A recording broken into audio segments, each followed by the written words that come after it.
Hello, and welcome to the inaugural episode of The Season, the brand new podcast from FYCit. We've got a fantastic interview coming up with Katey Rich, the awards editor at The Ankler and host of the Prestige Junkie podcast. But before we get to that, let me tell you a little bit about what we're doing here. My name is Ryland Aldridge. I'm a producer and the founder of the FYCit app. I created FYCit to help guild members and awards voters navigate the chaos of awards season. The idea for the app actually started a number of years back. I'm a member of the Producers Guild and the TV Academy, and my wife Emily is an awards publicist, founder of Accolade PR, and member of the TV Academy in her own right. So our inboxes were always filled with invitations to screenings and awards events, yet when it came time to go see a contender, it was always such a hassle to wade through the hundreds of emails or browse around to dozens of studio websites just to find a screening that worked with our schedule. After waiting around for someone to create it, we finally asked ourselves, why don't we just do it? So, 3 years ago, FYCit was launched. We now have thousands of voters that use the app daily to simplify their awards season. We list every screening the studios add to their calendars, so you, as a voter, can easily find a screening that works for your schedule. And you can click right through to the RSVP page from the app. If you're an FYCit user, let me take this opportunity to say thank you. If you're not, check it out at FYCit.app. It's totally free for all guild members and awards voters. Our motto at FYCit is award season starts here. And now the season starts with our brand new podcast. Our aim is to provide listeners with a fun, insider perspective on the behind-the-scenes strategies driving campaigns and the personal experience and challenges of participating in the awards circuit. In each of our weekly episodes, we'll talk to key players from all corners of the industry, from filmmakers and artisans to awards pundits and publicists, executives, journalists, film festival programmers, and even the people working behind the scenes of the biggest award shows. This is a show for anyone that's interested in the nuts and bolts of the awards machinery. We don't plan to do too much awards prognosticating or complaining about snubs. Instead, we'll go inside baseball on the little details that make it all work. We'll also chat a bit about what's happening in the FYC calendar. If you downloaded the new 2024-2025 update on the FYCit app, then you know the studios are already rolling out screenings. It's still early, but about half the studios have launched their award sites. As of the time of recording, Searchlight is leading the way on the number of screenings, with nearly 24 scheduled for each A Real Pain and Night Bitch. We've also seen a few screenings pop up over at Netflix for Amelia Perez and Will and Harper, amongst others. Amazon MGM has started screening Nickel Boys, Sony is scheduling Saturday Night, and Universal has gotten in on the action with screenings for The Wild Robot. It's definitely going to get busier from here, so make sure you keep a close eye on the app for more screenings daily and tune into the season where we'll be discussing it all each week. Thanks to everyone for joining us. Now let's get on to our conversation with Katey Rich. Our guest today on the season is Katey Rich. Katey is the awards editor at The Ankler, where she hosts the Prestige Junkie podcast. She started at The Ankler in April of this year after a 10-plus year run at Vanity Fair. Katey and I have been running in the same film circles for as long as I can remember, and as an avid consumer of her awards content, I couldn't be more excited to have her on the podcast today. So Katey, how's your season?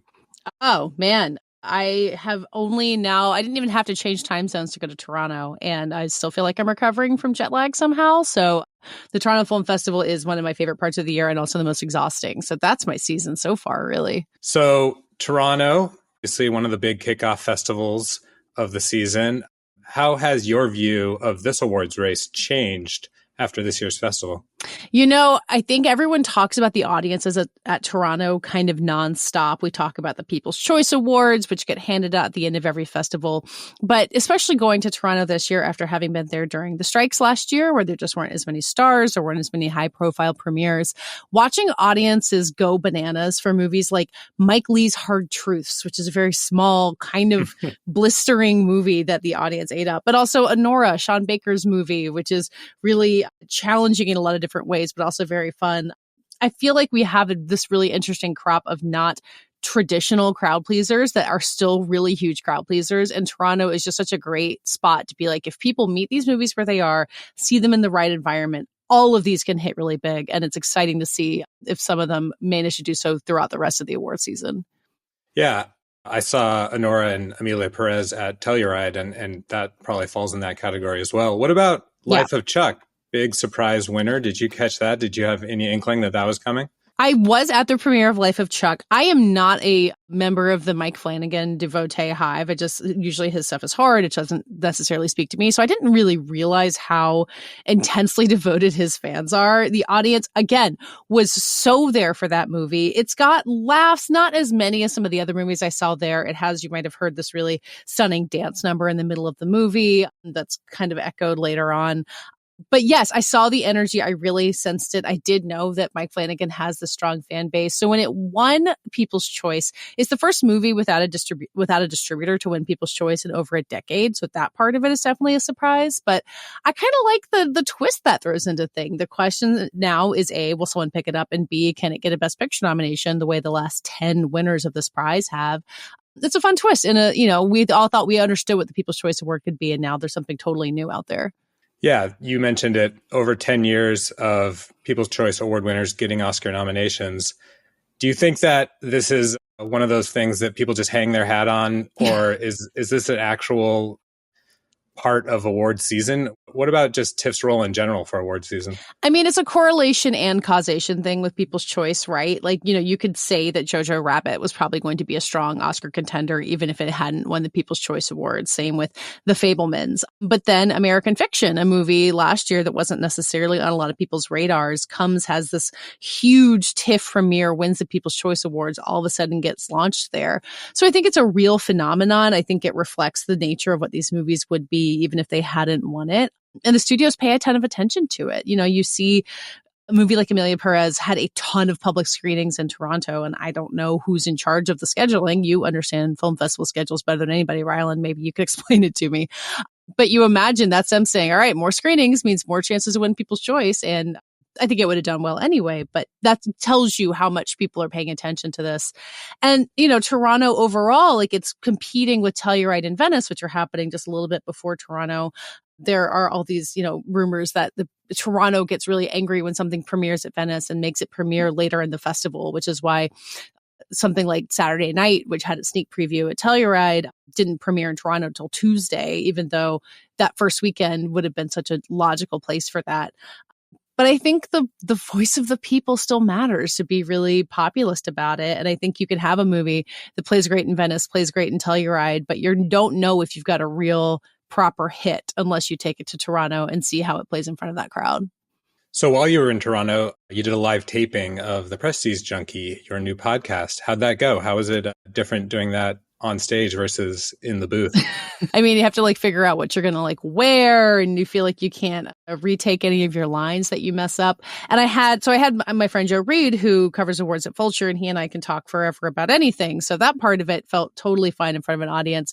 But interviewing Hugh Grant felt kind of a high stakes. We've all seen him answer maybe poorly thought out interview questions with some sarcasm or a sense of humor. So I kind of felt like I had to really be ready to get past that. He was so lovely to me, could not have been nicer. I mean, partly, I guess, because we had an interesting conversation. But I do feel like interviewing people in front of a live audience, you better have good questions. You can't stumble through a bad one and then go over it. Everyone's been there to watch you stumble. But the crowd was really nice. So I feel like Hugh Grant and I both came ready to have a great conversation, and the crowd really helped make us feel welcome. That's great. So let's talk a little bit more about Prestige Junkie. Yeah. You're nearly 24 episodes in. It's fantastic. Wow, thank you. And it's a great addition to my already packed weekly feed. I particularly like the format of a good-sized conversation about some topic in the race that week, or the general snapshot of the race, followed by this interview with more PR-focused guests. It's maybe a little bit for me, a little bit for them. Is that a fair assessment? How'd you settle on this format? Yeah, I mean, so when I was at Vanity Fair, I had the podcast Little Gold Men, which I had hosted for a long time, and that we had 3 or 4 people there to kind of talk in this roundtable way about the season. And that stuff always feels really natural to talk about because it's what everybody's talking about behind the scenes. And I think when I was launching Prestige Junkie, I don't have a co-host, but I've been able to bring in people who I know from across this world who follow this stuff closely. And then, people who aren't necessarily obsessed with awards, but have another take on something. It's kind of a chance to connect with friends who I just am interested to hear what they have to say about stuff. And I think hopefully continuing to give people that kind of look behind the curtain, kind of diving deep into stuff about it. There's so many people who don't work in awards at all. They don't work for studios. They don't they're not awards voters, but they kind of love awards season as a thing to follow. And I think the people who run awards campaigns don't necessarily think about that because their job is to target voters. But for the fans who are out there, I think they love hearing this stuff. So I think, the something for the fans and then something for the industry balance of it hopefully that's kind of what the Ankler is overall, right? Like it's very industry focused, and the actual product of what these people are making is what I get to focus on, which I really like. Any particular challenges launching a new podcast from scratch? Any advice perhaps for someone with a new award season podcast asking for a friend? I mean, I brought in my producer, Brett Fuchs, who had worked with me at Little Gold Men, came over to work with me on this one. I feel like that part of it really helps. Like, like the world of podcasting is so strange, right? Like we're still asking for iTunes reviews, even though they don't call it iTunes anymore. Like there's the engine for finding something is so weird and broken for podcasts. And somehow we don't have anything better than like the Apple charts. So leaning on what you know and finding a way to like talk back and forth with the audience that you have. I feel like I'm still figuring that out, but like we have polls on Spotify that people can answer about like what they think about whatever we talked about. Just any of that kind of back and forth feedback. Podcast is such an intimate medium. Like people, you feel like the people who you're listening to on a podcast. And so I like it when I get to, communicate with people who host shows that I like. And I feel like it works if you have your own show to let people feel part of the process too. Let's back up a little bit. So you've been a film journal in the space for a good while now. Coming out of college, were you always eyeing the journalism role? Yeah. So in college, I went to Wesleyan University, which has a really great, famously great film program. I was a film studies major. I guess for a minute, I thought I would like make movies and then hated making student films and like knew I just wanted to write about it. But I also worked for the student newspaper and like that, just asking people about what they're up to has always just been one of my favorite things. So right out of college, I got this job as an editorial assistant at this magazine called Film Journal International, which was it's a trade publication for movie theater owners. It was run by the same organization that runs what's now CinemaCon. It was called Show West back then. So really targeted at the theater owners. And you would have ads for seats and popcorn makers and projectors and stuff like that. But it was a small magazine with a small staff. And for anyone I think who works in media, you realize how few people are like holding the whole thing together. So as the editorial assistant, I got to like go to screenings and like write reviews of tiny movies that no one else wanted to write a review of.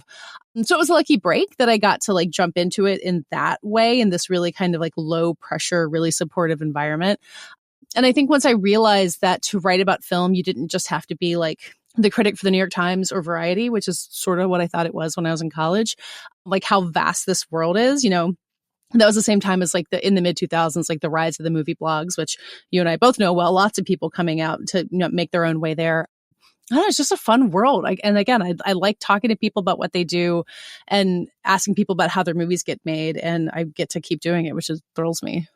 So the movie blog that you ended up at for a good long while was Cinema Blend. Mm-hmm. How long into your time there did you start focusing on awards? Was that part of the role? It was kind of always part of it. So even when I was at Film Journal, I started a blog at Film Journal that like I was writing about awards stuff, not because anyone told me to, just like I wanted to. And kind of a similar thing at Cinema Blend where I was like, I care about this. I'm invested in the 2007 Oscar race. So therefore I want to write about No Country for Old Men. And I was reading other Oscar blogs that were going on at the time. I wasn't like an active like commenter on someone's site, which is I think how a lot of people get into it. But I was just interested in it, and the more I learned about it, I don't know if I really understood the machinations of awards season until probably when I was at Vanity Fair, when like I can like witness like the luncheons and the screenings and the tastemaker events and all that part of it. But it's like peeling back an onion. Like you understand more and more aspects of it over time. And it's never gotten boring. So you get to, keep discovering new stuff about it, I think. Yeah. When I think back about my dalliances in the film journalism world, I think I was very excited about the festivals and how the festivals played into awards. But I don't think I really fully understood the machinery of awards season or anything about how like that all played into one machine. No, I mean, I remember when I first started getting invitations to like press screenings and like maybe some of these are even guild screenings that like I wasn't in a guild, but they let me go. And I wanted to like, there was a screening of Juno and I was like, can I bring 4 friends? And it's like, you can't do that. But I didn't know that at that point. I was like, free movies. So yeah, like, I don't know if there's any way to understand it when you jump into it, right? Like it's such a strange, specific world that is connected to regular journalism and regular Hollywood stuff, but kind of not. Like even people who I work with at the Ankler are like, so what's going on right now? What film festival in October are they supposed to go to? I'm like, well, let me tell you about it. So it's like once you speak the language, you kind of don't want to give up on it. You want to keep playing around in that world. So was the move to Vanity Fair in 2013 with a real focus on awards at that point? No, that was just launching the Hollywood section. I mean, Vanity Fair is synonymous with the Oscars because of the Oscar party and the Hollywood issue. So like, obviously that was always going to be part of it. But I started to kind of launch the Hollywood section on the Vanity Fair website, which had all just kind of been one big website at that point. And then, as with a lot of things in like print and digital media at that point, the print operation was kind of separate from what I did. Like I didn't get involved in the Hollywood issue or like the Oscar party for a couple of years. But certainly that first year, I guess the 2014 Oscars, so that's the 12 Years a Slave year, like I was there like blogging through the Oscars on Oscar night because it was all hands on deck. So it wasn't a focus on the Oscars, but you're inevitably going to have to make that part of your work if you work there.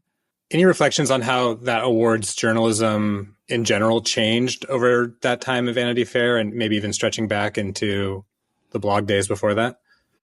Oh, God. I mean, it's funny because like the blog world still kind of exists for awards in a way that it doesn't necessarily for a lot of other aspects of media. Like there are still, some people who got their start like independently covering awards for their own sites got snapped up by trades or took other jobs or like their blogs kind of like got, absorbed into it.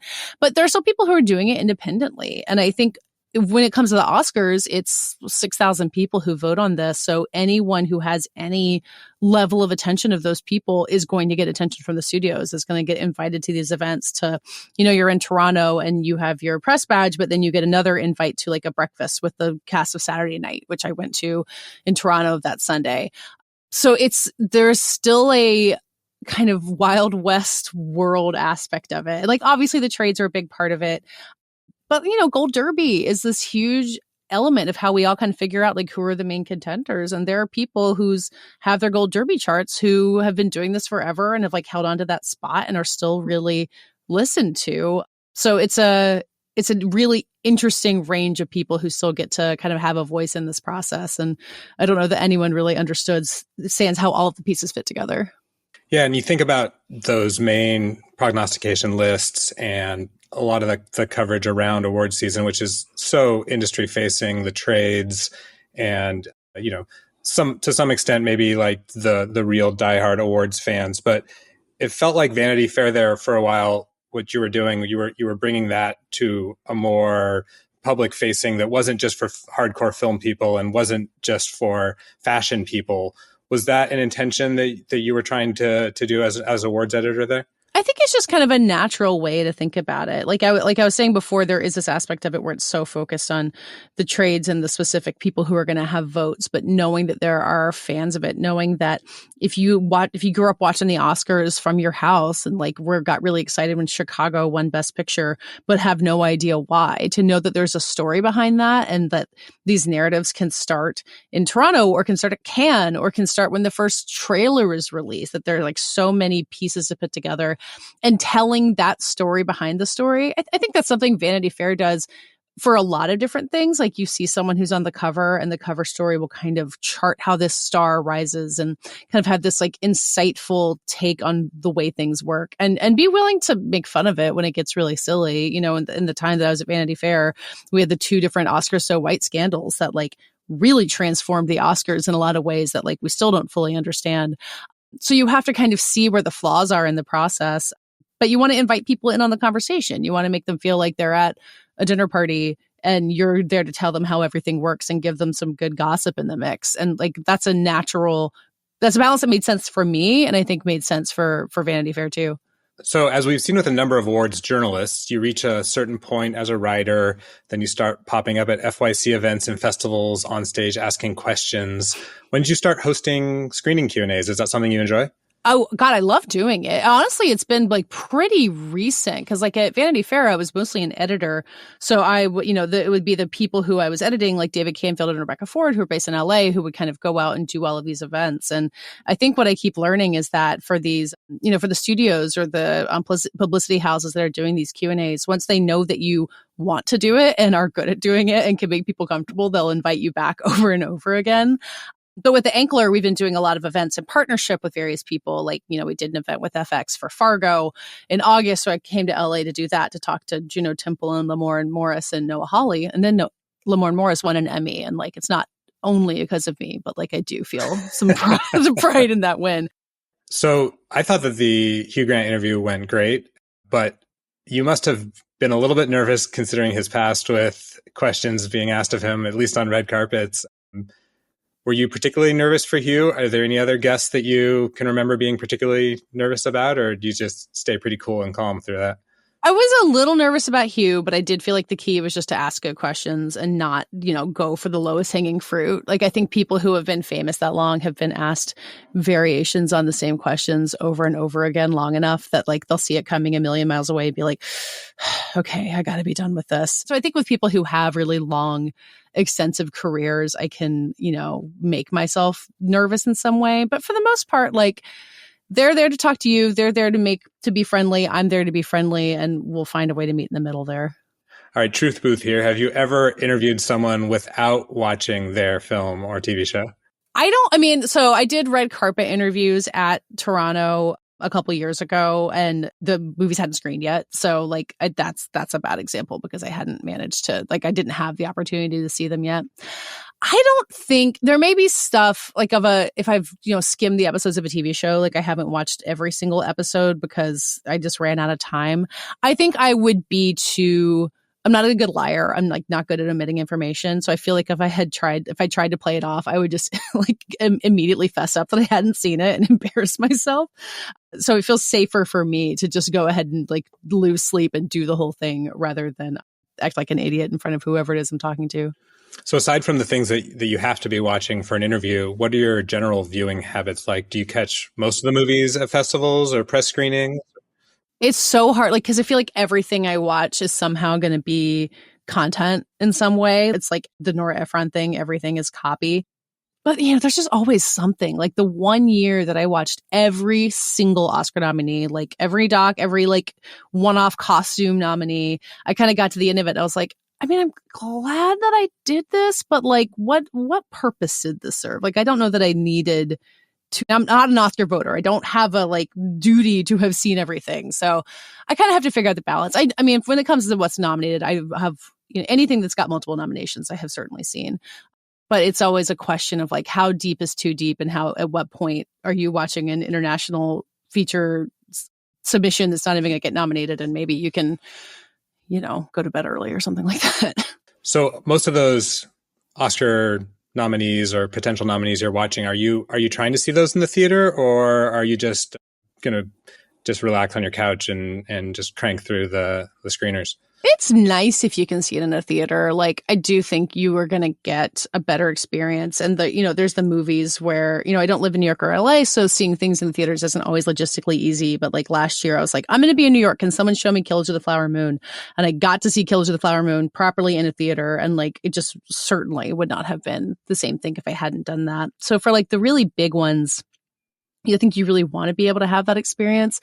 But then, of course, like you get to screener season and you're like, oh, God, I still haven't managed to see, like Mary Queen of Scots is the example I keep thinking of the one that I like crossed off the list because it got a lone costume nomination. So like if you need to like get it done and have seen it, I'm not a critic.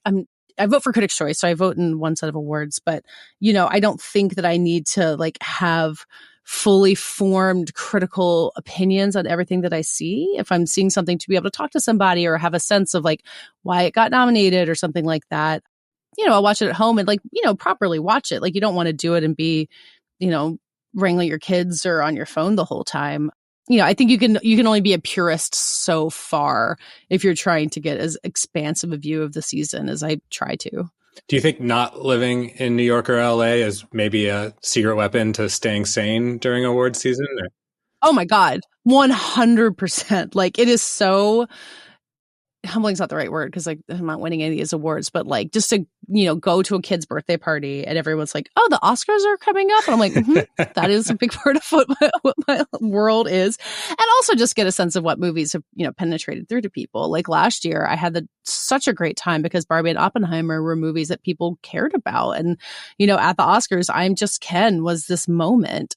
I had said a couple of years ago when the slap happened, I was like, I always want people to care about what I care about, but I didn't want it to be like this. I didn't want to just be talking about the slap.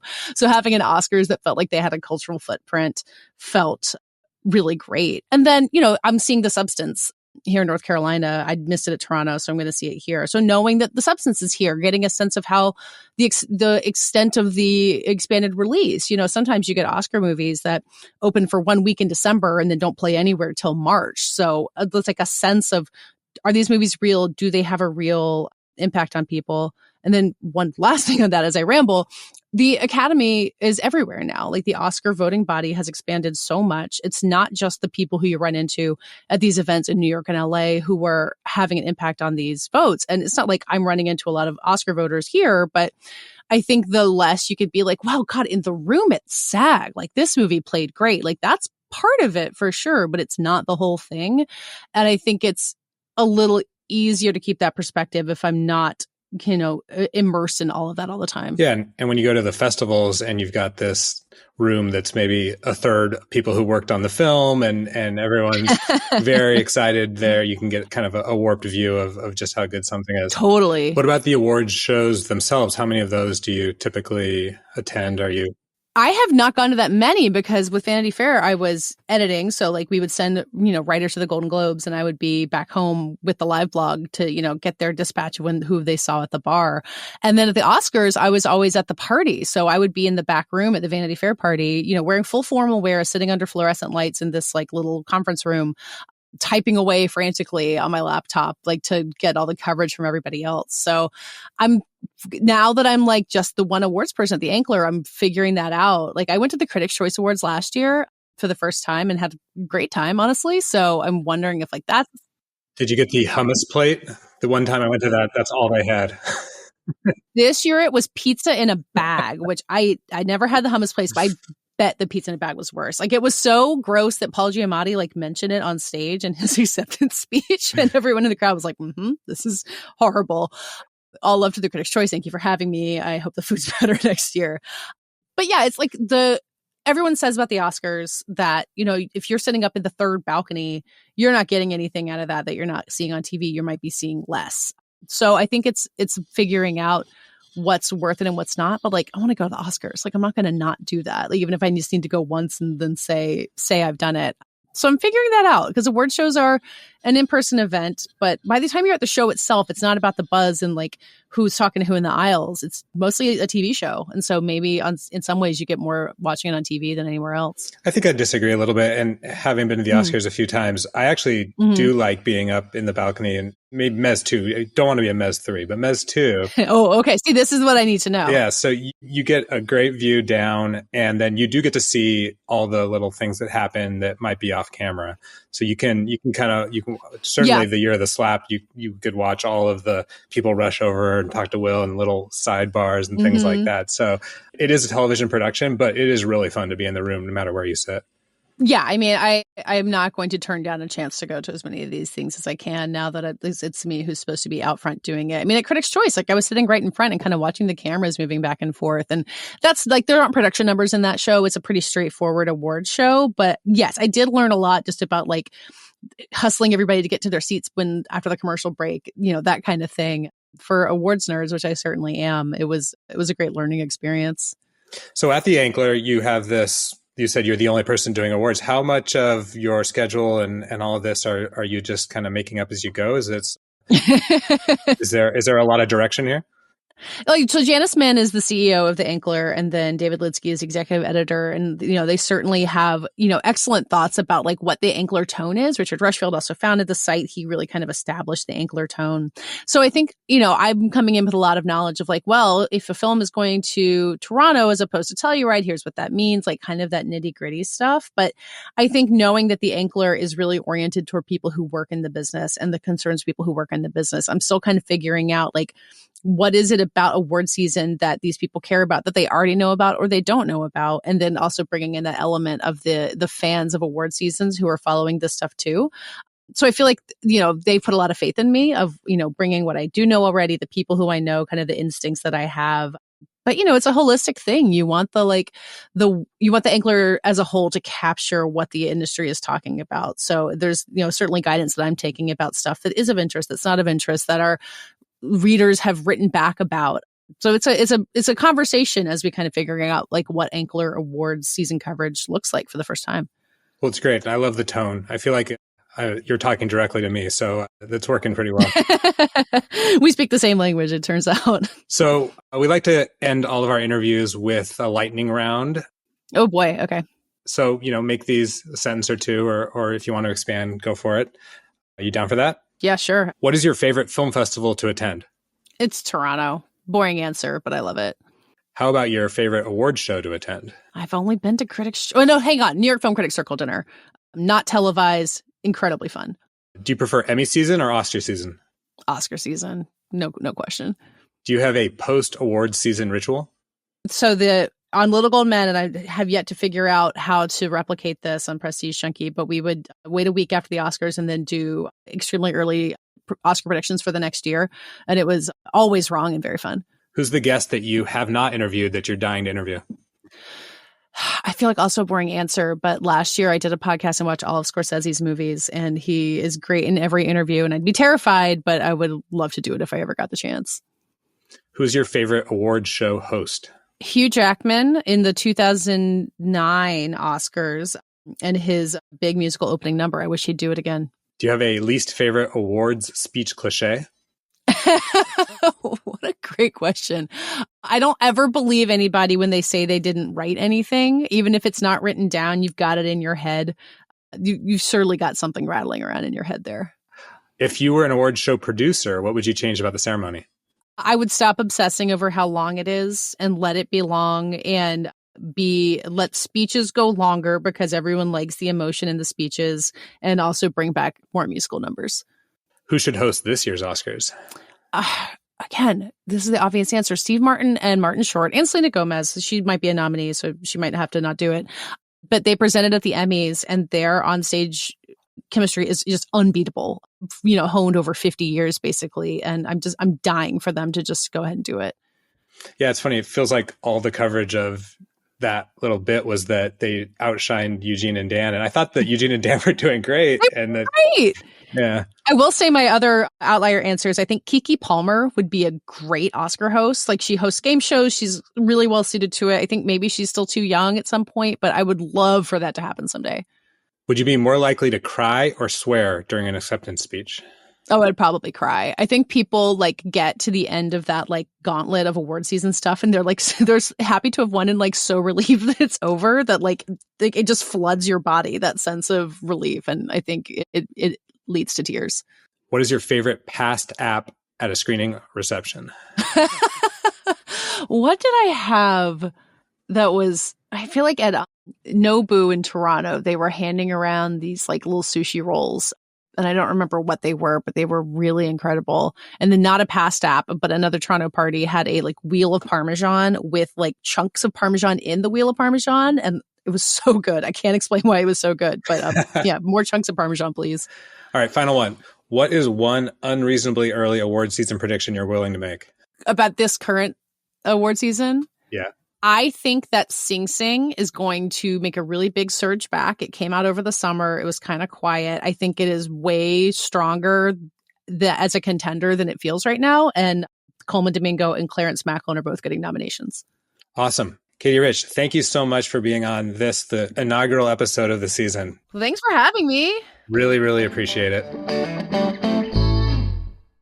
We're back, and I'm here with our FYCit Field Agent, Tony Miros. Tony is a Casting Society of America and TV Academy member and a self-proclaimed FYC event junkie. We've tapped Tony to phone in from the awards circuit and report on all the season's most glamorous and most craven events. He'll be letting us in on which celebrity Q&As went awry and which studios are shelling out for the most extravagant spreads. So, Tony, what have you been up to this week? Hey, how you doing, Marlon? It's interesting because award seasons we have Emmys and then we have the Oscars, but we're in a little of the middle, right now. So I've been to some SAG non-com events, and now I'm starting to seeing more, screenings for films. So it's a little bit of both, but I'm looking forward to the next couple of weeks revving up for all the Oscar stuff. Yeah, this is that shoulder season where all the websites start to pop up with screenings, some of them well into the future and some happening right away. Have you caught any of the movies? Well, I went and saw The Wild Robot the other day before it opened, and it was great because they did have a Q&A with the director, Chris Sanders, and the composer, Chris Bowers. And it was actually quite interesting because, Universal, I think they know that they if they don't push this now, people are going to forget about it later. So they'll probably start early and then do another push up towards the end. So it's great to see it. And people were enthusiastic. I mean, I don't know if you've seen it yet, but it's actually quite well done. And it was interesting to hear the director talk about how they had taken this book and they had remade it for the film. And then the composer talked about how, he had used sounds and music to fill in all the other gaps that they had for the animation. So it was actually a lovely event. It was at the Linwood Dunn Theater in Hollywood. Yeah, so that's one of the Academy screening rooms. Do you head there pretty often? Do you have any favorite venues you like to attend? I do. Here's the thing. For the Linwood Dunn Theater, and I think everybody who goes to it have to agree, for their events, the feng shui in the room, the outer room, is a little bit uncomfortable. I mean, when you leave the screening room and they have all the food out right there in that first outer room, it gets so congested because everybody's looking for food. I don't want to jump into this whole thing where you smell food, you're trying to get to the food, and everybody's fighting for it. Maybe they should move it out to where they usually have the bar. That's my opinion. That's a good note. It seems like parking can be a bit of a hassle there sometimes too, where they have the overflow lot. Yeah, and the good thing for me, and I always try to do this, and it's a tip that I tell my friends who go to FYCs, try to get there like 5-10 minutes before they open the door, because they'll still have room in the parking lot. If you do it after they start letting people in, usually that's when you have to go to the overflow. And it's not that it's so bad. I mean, it's the old ArcLight, which is nice to go visit, and it makes me feel sad that it's not there anymore. But you still have to walk the block and a half and then get on the line. So I don't know. It makes sense to me to park in the lot so that way you feel the moment you get out, you can just get in your car and leave. Any other Tony tips for FYC goers out there?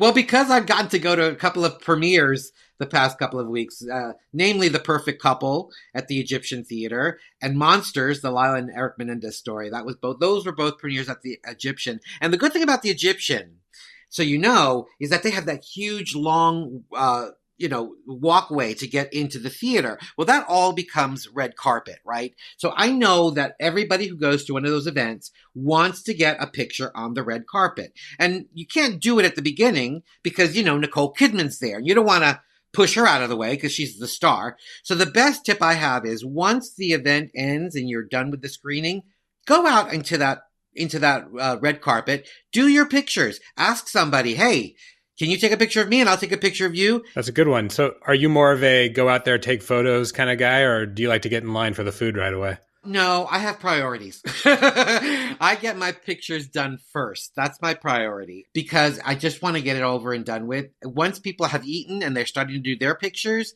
that's when it becomes very much of like a traffic jam. That's great. Any other tips? Well, it's all about to start now. So, I always say, because we're in movie theater season, if they don't give you popcorn, don't expect it, right? If they don't give it to you or you're not allowed to go into a screening room with any food, eat something beforehand, because the worst thing is to be sitting there and then having to sit through the Q&A and your stomach is growling and you're ready to go. And, they want your time because you're voting. So, at least get something to eat before you go. Even if you're going to have dinner afterwards, make sure you have a bite to eat before you go. So what are your favorite bites at these events? Well, the funny thing is that it all depends on what they're going to give you.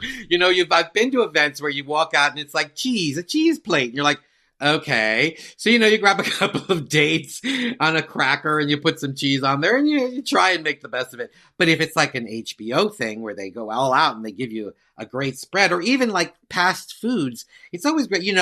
I like that they have choices now. So if you want a slider with real beef, you can ask for that if they're walking by. But they also have the Impossible Burger for those of us who don't eat that. But here's the thing. Also know that everybody else wants something to eat. Don't start grabbing like 3 of the things on the plate, because those poor waiters and waitresses, I've seen them. Sometimes they get really scared because everybody is attacking them for the food. Just be conscious of everybody else because we're all in the same boat here, people. What do you got coming up in the next week, Tony? So on my schedule for this week is The Outrun, which I'm looking forward to seeing. I really don't know much about it, but here's the thing for me. When I go to one of these screenings, if I haven't watched the trailer or I haven't really read about it, I'm happy about that. You know why? Because I'm going in with a clear mind. Sometimes those trailers tell you way too much. So as a voter, I want to know what this work is. And so I'll go in and I'll just watch it and I'll be like, hey, listen, this was a great film, or, oh, I didn't know that. because I think it's much more fresh for me. If you go in and you've seen the trailer and you've read all about it, I think you kind of have some sort of expectation, right? Yeah, you can go see it and then you can come back on the season and tell us all about it next week. Absolutely. Well, there's so many other things coming up, so I'm looking forward to talking to you next week, and I'm looking forward to a great FYC Academy season. Thank you, Tony. Thank you. Thank you, Tony Miros, our FYCit Field Agent. Tony will be back with us each week on the podcast. And that's a wrap on our inaugural episode of the season. A huge thanks to Katey Rich for joining us and sharing her insights into the awards world. We'd love to hear what you thought of today's episode. You can leave us a review or drop us a line at podcast@fycit.app. Your feedback helps us bring you insights that you want to hear. If you enjoyed the show, please tell a friend. Don't forget to follow us on social media at FYCit App. And be sure to visit our website, FYCit.app, where you can sign up for our newsletter, download FYCit, and stay up to date on all things awards season. Thanks again for listening. We're excited to continue the journey with you, so join us next week for a new episode of The Season, as we explore more of the stories behind the awards. Until then, remember, at FYCit, awards season starts here.